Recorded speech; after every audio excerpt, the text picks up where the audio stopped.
Comment protéger les populations face à la montée des eaux, préserver la biodiversité marine et défendre les intérêts de ceux qui dépendent de la mer pour leur survie? Depuis ce lundi et jusqu'au 13 juin, une soixantaine de chefs d'État sont rassemblés à Nice pour se mettre d'accord sur des mesures de protection des océans lors de l'UNOC. On reviendra dessus en début de ce JT. Bonjour à tous, bonjour à toutes et bienvenue dans votre rendez-vous d'actualité bretonne.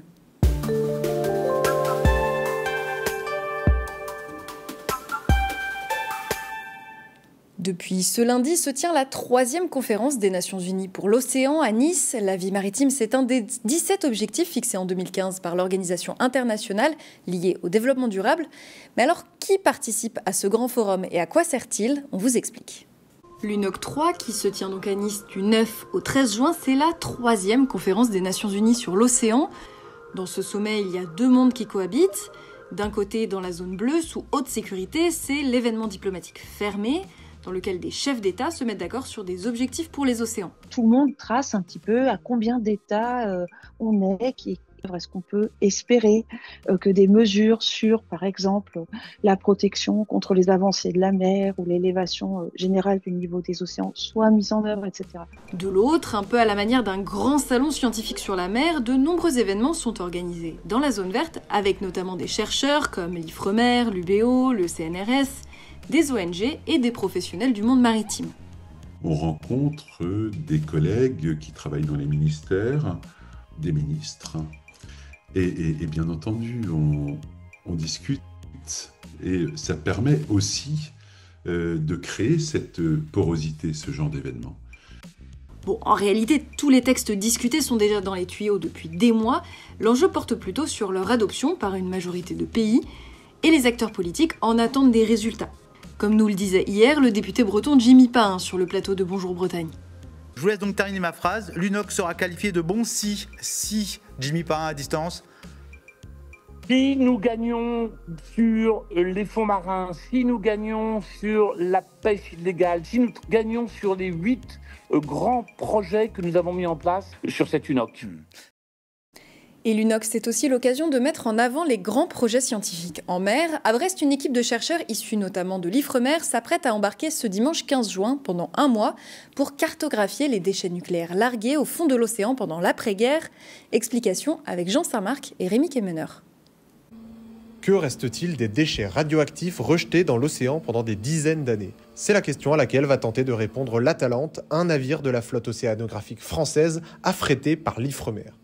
De 1950 à 1990, des États européens ont jeté plus de 200 000 fûts dans les abysses de l'Atlantique Nord-Est. Et aujourd'hui, la mission intitulée NOTSUM cherche à les cartographier. L'objectif, connaître l'état de ces déchets radioactifs et leur effet sur l'écosystème. L'idée, c'est d'abord tout de cartographier globalement les flux sur l'ensemble de la zone, de pouvoir identifier les anomalies qui peuvent être repérées à la fois visuellement et de pouvoir, sur cette base-là, sélectionner des zones de prélèvement qui nous permettront de collecter des sédiments, du vivant et de l'eau, pour pouvoir mener des analyses et du coup amorcer l'évaluation d'impact sur les écosystèmes et les conséquences à long terme de cette mise en décharge de nos déchets radioactifs. Pour ce faire, ces scientifiques vont pouvoir compter sur un submersible conçu par l'IFREMER. Il s'agit d'Ulyx qui va réaliser ses premières missions scientifiques. Le robot Ulyx va plonger à presque 5000 mètres de profondeur. Il est conçu pour. Malgré tout, ça reste un défi. De descendre. Il doit mettre en œuvre des instruments pour produire les images acoustiques ou optiques de très haute résolution qui doivent permettre de trouver les flux radioactifs. Une deuxième campagne scientifique est déjà prévue pour approfondir les recherches. Cannabis, cocaïne, kétamine, 3 personnes de 26 et 27 ans ont été interpellées ce lundi dans les Côtes-d'Armor. Dans leur domicile et leur véhicule, il a été retrouvé plus de 28 kilos de résine de cannabis, 4 kilos de cocaïne et plus de 4 000 € en surnuméraire. D'après le procureur de Saint-Brieuc, un homme et une femme ont fait l'objet d'une comparution immédiate ce lundi et condamnés respectivement à 24 et 30 mois d'emprisonnement pour trafic de stupéfiants. Jugé ce mardi, le 3e a été condamné à 3 ans d'emprisonnement, dont la moitié de sursis. Et des centaines de Bretons se mobilisent pour Gaza et la flottille de la Liberté. Dans la soirée de lundi, des rassemblements ont lieu dans les principales villes de la région. Ils réclament la libération des 12 membres de l'équipage humanitaire interceptés par les autorités israéliennes avant qu'ils n'arrivent à Gaza. Et ce mardi, on a appris que 4 Français de l'équipage avaient refusé leur extradition, dont l'eurodéputé Rima Hassan. On revient sur ce mouvement de soutien en Bretagne avec Jérôme Gallo et les rédactions locales du Télégramme. Les drapeaux palestiniens étaient sortis en nombre ce 9 juin en Bretagne. Bien que les appels à manifester ont été lancés le jour même, ils ont été entendus.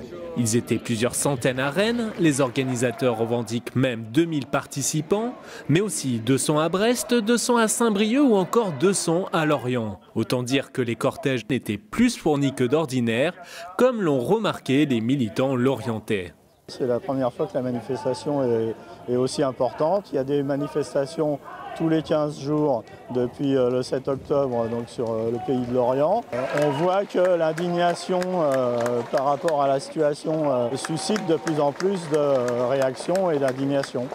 Que ce soit la France Insoumise ou les différentes associations, les organisateurs en ont profité pour dénoncer une nouvelle fois les violences commises par Israël à Gaza et en Cisjordanie, comme ici à Morlaix. Chaque jour qui passe amène des raisons supplémentaires pour que nous exigions des sanctions contre cet État voyou, des sanctions qui s'imposent pour mettre un terme et au génocide en cours à Gaza et au nettoyage ethnique en Cisjordanie.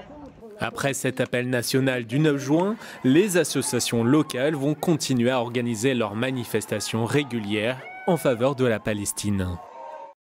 Et eux devraient partir dès ce jeudi 12 juin. 7 Rennais ont prévu de se joindre à une grande marche depuis l'Égypte jusqu'à Gaza pour demander le déblocage des aides humanitaires dans l'enclave. Au total, 55 délégations, parmi lesquelles 450 Français. On écoute à ce sujet Jérôme Blanchot qui a prévu de faire partie du voyage. La marche vers Gaza est une marche citoyenne, internationale, apolitique, de citoyens qui se regroupent pour aller demander la paix à Gaza et l'entrée de l'aide humanitaire au checkpoint de Rafah. Donc c'est une initiative totalement citoyenne.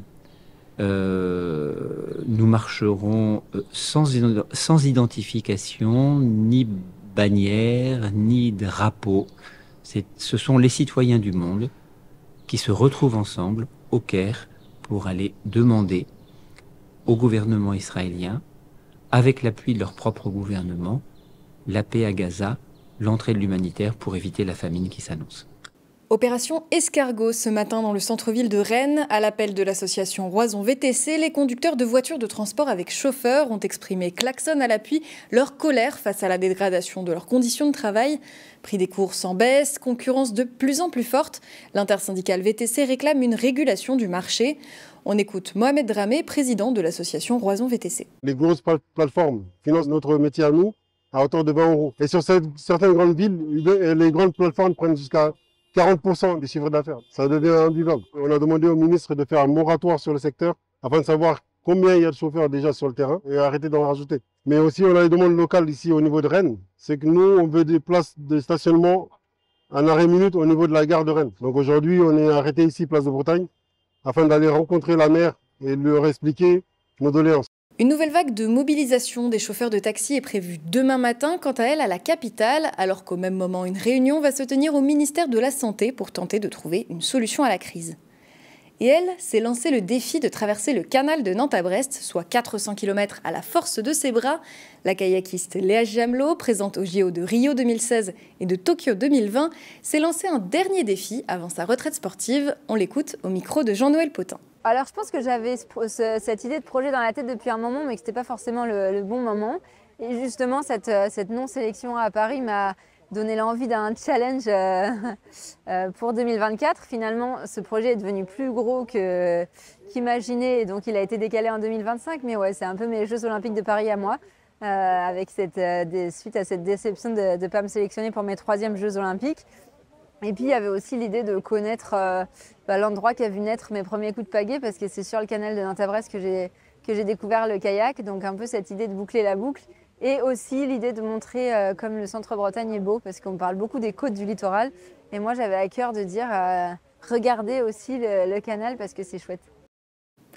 Et parlons maintenant d'une boîte de nuit bretonne qui connaît un grand succès. Elle ouvre ses portes une fois par mois aux personnes en situation de handicap. À Effignac, près de Saint-Brieuc, le rendez-vous est devenu immanquable pour certains. Mathilde Kemener est allée les rencontrer sur la piste de danse. Reportage. Franck Gomard, on se retrouve au Thalys à Effignac, dans une boîte de nuit, et boîte de nuit l'après-midi aussi, boîte de jour. J'aime bien venir ici parce que c'est la première boîte pour handicapés qui fait plaisir à tout le monde. Depuis 2 ans, aujourd'hui, les gens, ça se bouscule. 78, 79, 80, 81, 82, 83. Ça, c'est les structures. Et sinon, il y a directement les familles qui viennent avec leurs enfants, leurs frères, leurs sœurs. Ou... Amusez-vous bien.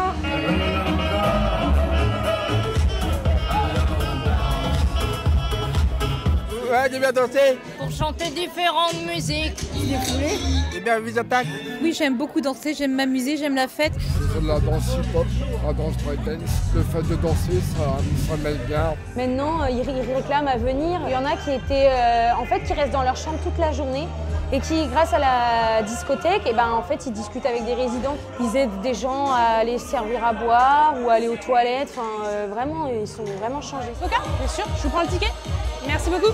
On essaye de mettre un thème à chaque fois. Là, aujourd'hui, vous allez voir, on a une marionnette qui se balade toute la journée. L'idée, à la base, c'est parce que nous, moi, on a eu quelques handicaps aussi, quelques problèmes de la vie. J'ai travaillé dans un hôpital. On était assez proche des personnes à mobilité réduite. J'ai été aussi en problème de motricité. Mon fils a été en chariot roulant.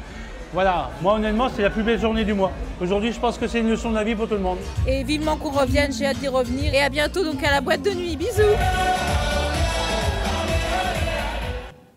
C'est la fin de cette édition. Merci à toutes et à tous de l'avoir suivi. L'actualité continue sur le telegram.fr et sur TBO. On vous retrouve demain à la même heure pour votre JT. D'ici là, bonne soirée.